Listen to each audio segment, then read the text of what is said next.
So initially, I started just after uni in Brighton.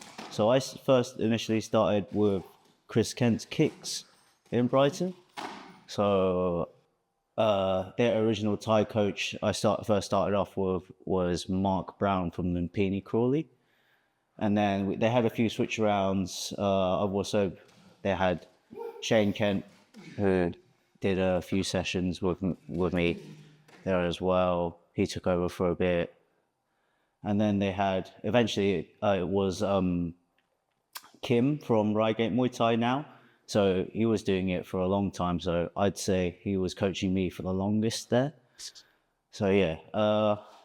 And then from there, I moved from Brighton to London. Kind of just stuck watching. I've always, obviously being Asian, Chinese, I was like always grew up with martial arts and always wanted to practice it and was never allowed the opportunity to go. My dad was always like, "Oh, you could either, if you want to learn it, I'll send you to like China." And I was like, "No, I don't want to go all the way to China. I just want to like learn a little bit now." But yeah.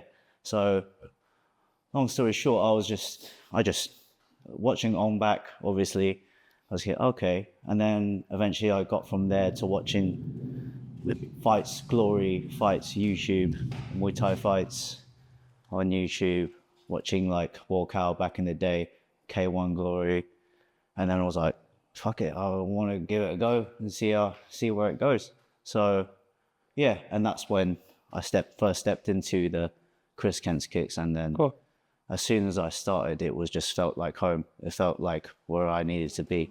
Felt like what I wanted to do. I came to London for like a month. It was a job in central London, but I wanted to keep the training up.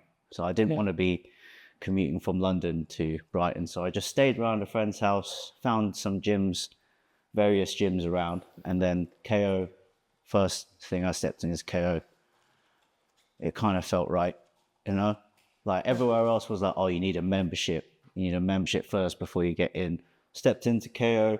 Bill was like, saw me, and was like, yeah, first session is free. He asked me my experience. I said I had a few fights. And he's like, put me straight into the intermediate class. And yeah, I just haven't looked back since. When I came back, yeah, it was great. And then all the training was good as well. Everything made sense. All the concepts he was talking about, it just felt like it made sense. Took my first elbow to the face here as well, which was lovely. So I was here for a few months. This was back when Greg and that were all still here. So I was like, yeah. And then I left because that job had finished. So I'd gone back to Brighton for a bit. Then a few years later, I came back and joined properly. Yeah. 8 or 9, I think. Yeah, I think so. Well, I did have like a period where just after COVID where I had injured my knee. So I had a few years out. So yeah, it was. So initially when I first came to KO, I wasn't planning on fighting again. And then I saw a few people in their fight camps and I just felt the buzz. I was like, oh, this is good. Okay. I felt the tingle again, and I was like, yeah, you know what, I'm going to go for another fight, let's go.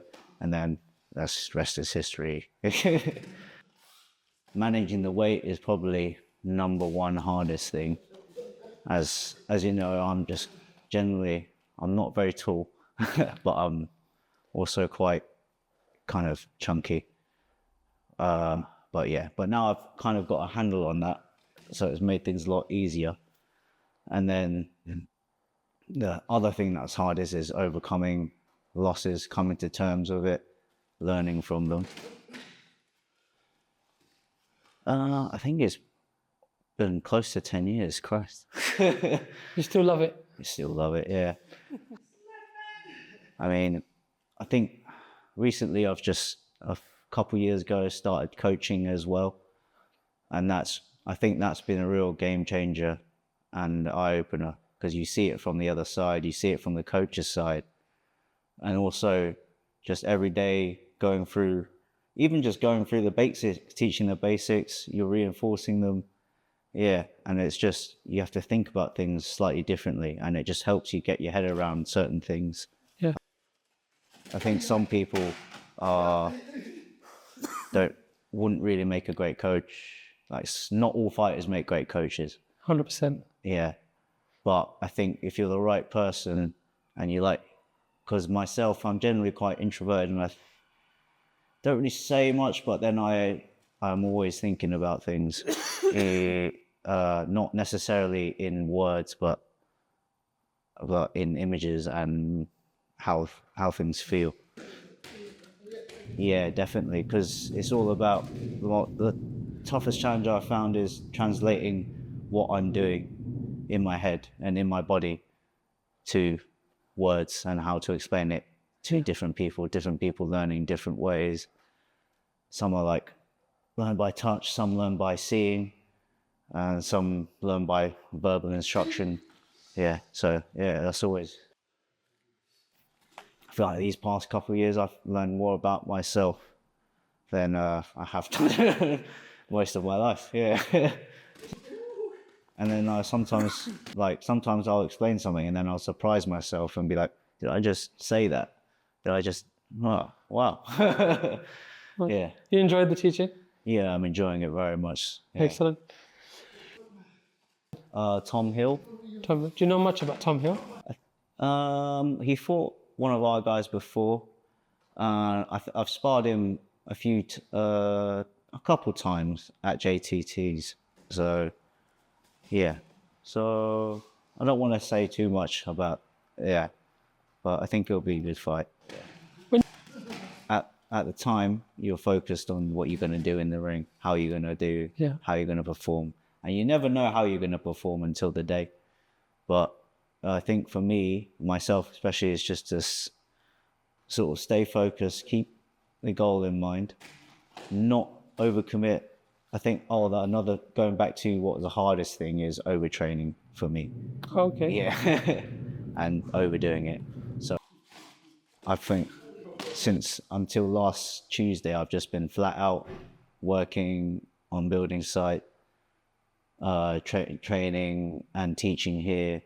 And yeah, I don't think I've had a proper rest day for like a few weeks. But hey, I'm not complaining. But do you feel you need to have that rest day? Yeah, every now and again you need to have a rest day. Yeah, it's let your body recover. Yeah, even if your body's fine, you need to have a rest day for your mind as well, just to let your mind relax. I think, because you never know, because what you know already can change. Like what you know about them, they can change it. It depends on the person. Like even when I'm looking at a fighter that I'm about to fight and I don't know them, I try not to focus too much on them. And I focus more on myself and what I want to do. Yeah.